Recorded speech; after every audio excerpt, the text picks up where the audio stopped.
Hello, wonderful listeners. Welcome back to our podcast, Proverbial Perspectives. And I'm Yarni. And I'm Simran. And thank you for joining us again. We are here for our second episode. And today we're going to be talking about a very special milestone, the 150th anniversary of our university. As we celebrate this momentous occasion, we're diving deeper into the uni's legacy and impact from a proverbial perspective. So, Simran, how do you feel about the uni's fantastic achievement and why do you think it's a big milestone? I feel very proud to be a part of such an extraordinary legacy that our university has. Yep. I feel that a university isn't just a place, it's a living, dynamic system that's always evolving, adapting, and expanding. And the fact that our university has not only existed but also thrived for 150 years is just amazing. This long history showcases a legacy of consistent growth and adaptability, continually evolving to meet new challenges and seize new opportunities. This is what makes me so proud to be a part of this institution. And you know what, Yarini? Since 1874, it has been a powerhouse of learning and discovery. Yep. Did you know it was one of the first in Australia to let women study on par with men? I knew that. That's why I'm here. Plus, it's behind some major medical breakthroughs like penicillin. I knew that. And also another one, H. pylori. I remember day one of medical school. We were brought to this room and it was a fancy one and it was named after Dr. Robin Warren. And I was like, who's this person? He actually discovered H. pylori, this bacteria, and he got awarded the Nobel Prize. Okay. And speaking about Nobel Prizes, only 15 have been won in Australia, but five of Yep. them are from our university. And that's the highest number for any Australian uni. Yes. And that's definitely something Yeah. remarkable. This is something which attracted me while I was, browsing the universities. And I knew about H. pylori, like what it is, but I didn't know that it was. This is great. But it's not just about the books. The university is a community where dreams take flight. Yeah. And from the historic roots of University of Adelaide to its modern impact, the university has shaped minds and changed lives. That's really well said. And while you mentioned this, I'm getting reminded of a quote by Mahatma Gandhi: You must be the change you wish to see in the world.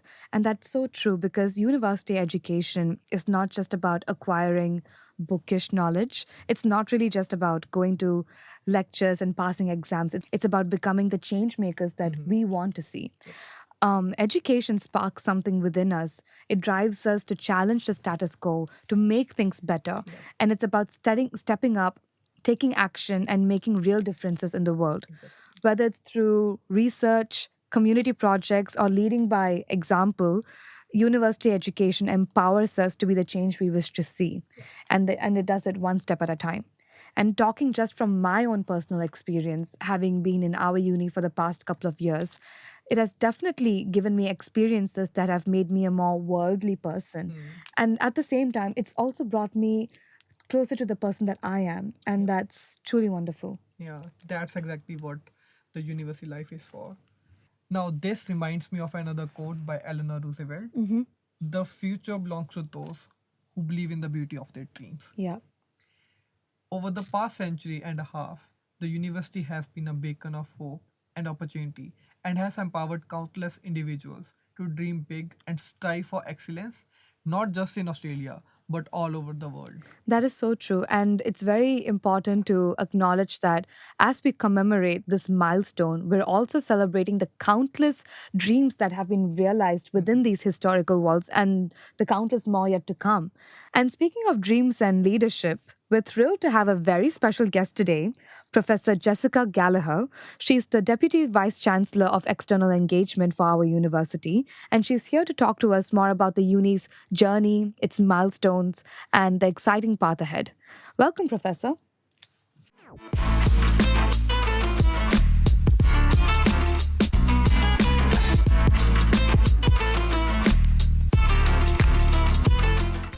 So, morning, Professor Gallagher. Thank you so much for meeting us today. We just wanted to talk to you about the amazing accomplishment our university has achieved. So, as we embark on this interview, I just wanted to ask as we mark the 150 years of education and innovation at the university, could you please share with us some of the traditions and values that you believe are fundamental to our identity and legacy?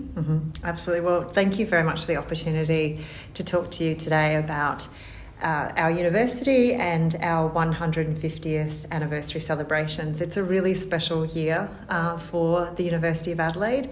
We are the third oldest university in the country, and for many countries 150 years might not seem that old, but for Australia it is significant, and it will be quite some time before the next university celebrates this milestone. So we're very keen to maximise the opportunity for celebration and to take those celebrations to our communities here in South Australia, in Australia and around the world. What I think is, when I think about sort of legacy and traditions for the University of Adelaide, I think very much to the reasons that the institution was established, and that was to provide support for a future generation of leaders, irrespective of their financial or social background. And I think that that has been consistent throughout our 150 years. This is an institution that has championed equity, equality and access, from being the first university to equally enrol men and women on an equal basis, through to the way that today we do champion and celebrate the diversity of our staff and student community that comes from more than 100 countries from around the world. At the University of Adelaide, we value integrity, respect, collegiality, excellence and discovery. And these values act as an important springboard for all that we do. It's a culture where we seek to lift each other up, to celebrate accomplishments, to push forward, to strive for excellence and to challenge the status quo, so that collectively we can look at new discoveries that will improve prosperity and the lives of those around us. And I'm very proud to work for an organisation that has these traditions and values at the core of everything that it does. Thank you so much for sharing that. Just from hearing you talk, I think we both feel the pride of having belonging to this university. Considering the vast changes and events in both Australia and the global context since the university's founding in 1874, such as historical revolutions, political shifts, technological advancements, and world wars, could you discuss some of the key transformations that have shaped the university over the 150th period?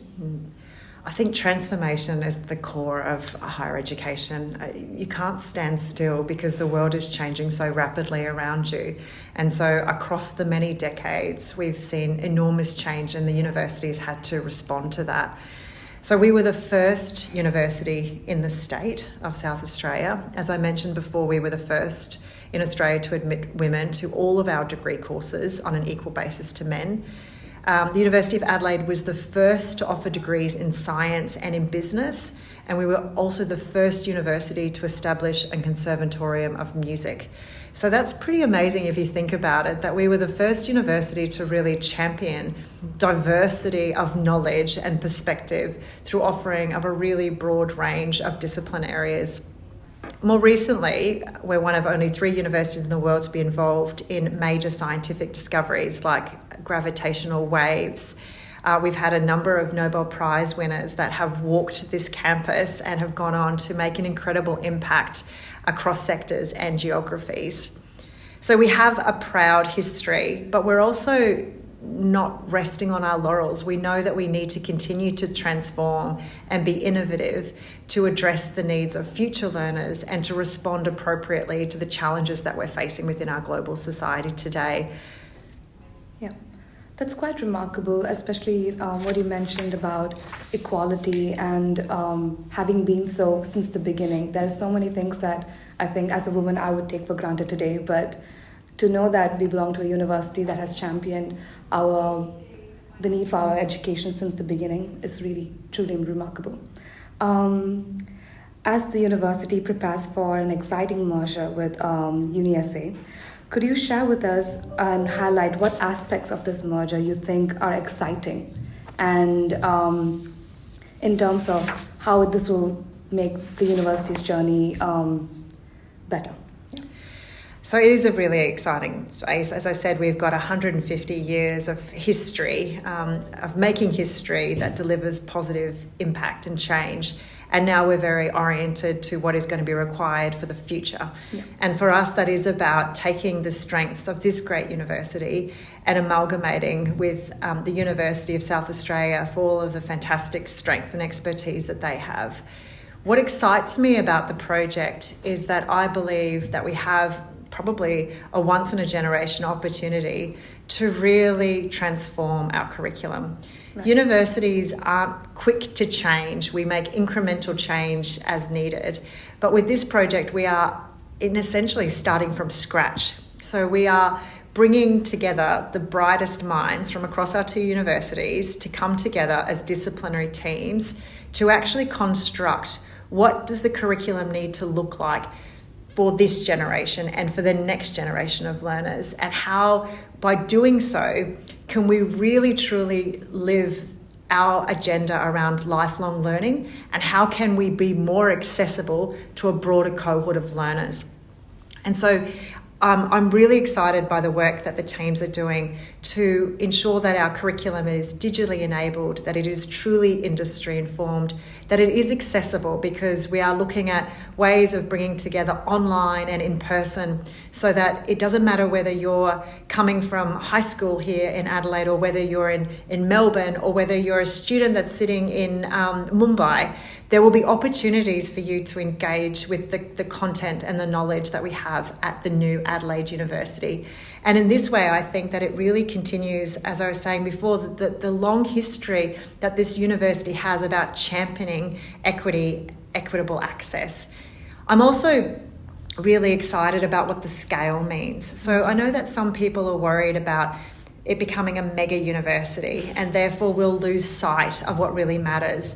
And I really couldn't disagree with that more, because in the ambitions for the new university, what we want to strive to be is one of the top 5 in the country for student experience, which means that every step of the planning is looking at what do students need, how can we best support students and learners now, how can we ensure that the academic experience is rigorous and robust, but the co-curricular experience is equally rich and meaningful, and provide opportunities for our students to build connections within the university, but with industry and with global partners and communities. So I believe that we have an opportunity through the scale of the ambition to not only deliver some unbelievable curriculum, but to be a university of choice that genuinely delivers an outstanding student experience.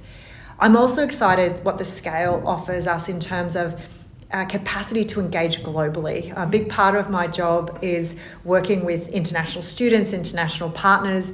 It's part of the job that probably I really love the most, because it provides us with an opportunity to work with individuals and organisations to achieve really significant goals. And I believe that by bringing together the strength and expertise that we have at both universities, we'll be able to do more. We'll be able to have even stronger collaboration with global partners. Our reach and our impact globally will be more than what we individually can achieve right now. But there is honestly so much to be excited about with the project, because I think it's going to, and it already is, shining a light on Adelaide. We are something special. We're doing something that most universities wouldn't dream about. It's really complex. It's really challenging, but it's shining a light on our ambition and our aspiration to do things differently to be able to better serve our stakeholders. So yeah, there's lots of good things to come. Yeah, truly an exciting time right now for us. Just looking forward, can you tell us more about the upcoming events for the 150th anniversary, and what students can expect from it?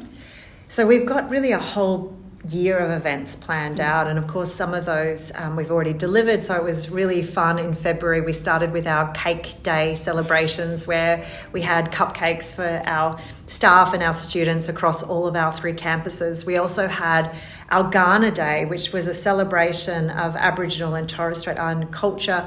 And we were able to bring school students and staff and students and community members onto our campus to be involved in immersive and celebratory events that included music performance and workshops and cooking demonstrations. In May, we're partnering with Tasting Australia to run a whole host of workshops that celebrate the university's connection to agriculture, food and wine. And we're also marking the 100th anniversary of the Wait Gift, which was a bequest that actually enabled us to establish the Wait campus. And so we have a black tie cocktail event there. It's going to be a fantastic evening with celebrity chef Matt Moran curating the menu, and we'll have performances from the Elder Conservatorium of Music. So that's going to be really fun, and there'll be opportunities for staff and students to get involved in those masterclasses with Tasting Australia, as well as the sort of gala ball event. In early June, we have Speaking from the South, which will bring together writers and thinkers from across the global South and the Southern Hemisphere to reflect on really important debates and conversations of our time. This will be very much connected to sort of what's happening in humanities and social sciences, but again, bringing disciplines together to think through the challenges and the opportunities that we have to address those. So I think this will be a great series of events and sessions that will be open to the public, and so students will be able to get involved with that. In July, we have our partnership with Illuminate Adelaide. So we have the City Lights Festival, and we're going to do some really amazing things with that festival on campus. So we have a very special installation inside the Benithan Hall, but I can't tell too much about that at the moment because it's under lock and key. But it's, again, going to be accessible to everybody, and it'll be a great time for students to come with their friends and hang out in the Lumen pop-up bar where they'll be able to get warm drinks and food and sort of be part of this sort of magical winter festival that we have. And then in October, we're hosting a 150th celebration weekend where we'll have campus tours for alumni, a cocktail reception and a black tie gala. That's going to be amazing to be able to bring our alumni back to campus for them to see the things that have changed since they studied with us, and again, talk to current students, talk to current staff, reflect on the opportunities that the future ambition of the university holds. And then in November, we're curating a student music festival, and we'll be sharing the lineup for that in August this year. So that is going to be really fun. It'll be one of our, maybe it's even our last event of the 150th calendar. And so we really wanted to make sure that it was special and that was going to be accessible from all of our students. So we're really looking forward to signing off the year with a big bang with that student music festival. Right. That's really interesting to hear all the different activities that we've got lined up. And it's really nice to see that it's not just for the students, but for the broader community around us. And that is so wonderful. Lastly, in these transformative times, what advice would you give to our current students and young alumni as they navigate their futures?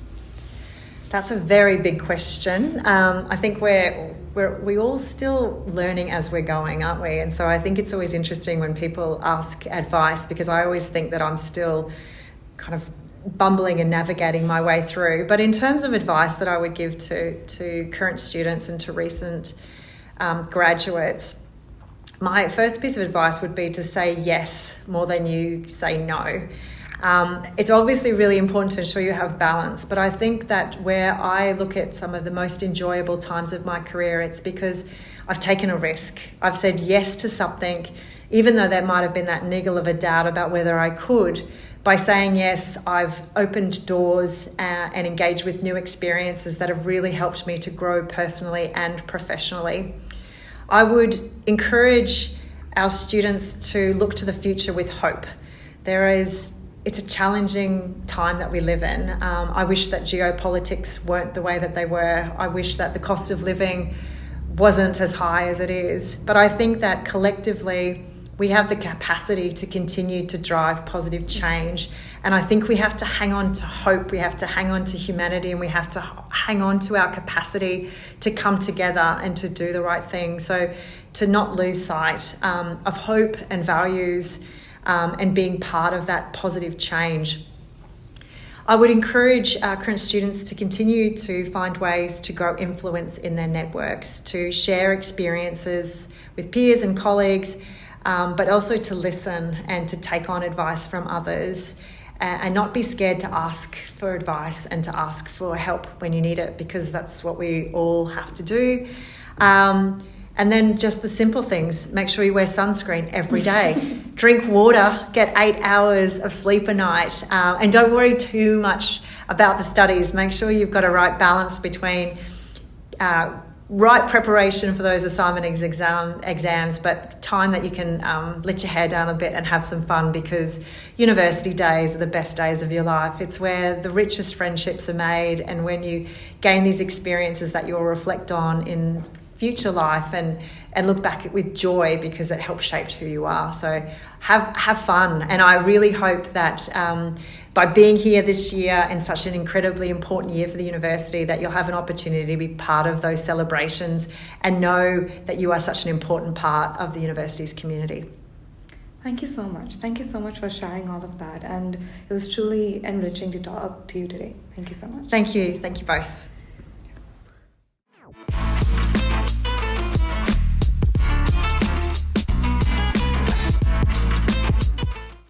Thank you so much, Professor Gallagher, for those inspiring insights. And thank you to all our listeners for tuning in to this special episode. Do not forget to get involved in the university's 150th anniversary celebrations. You can check out more details for all the events and how to participate on the university's website. And also, don't forget to subscribe to our YouTube channel and follow us on Instagram and Facebook. Thank you, and signing off is Yazhini and Simran.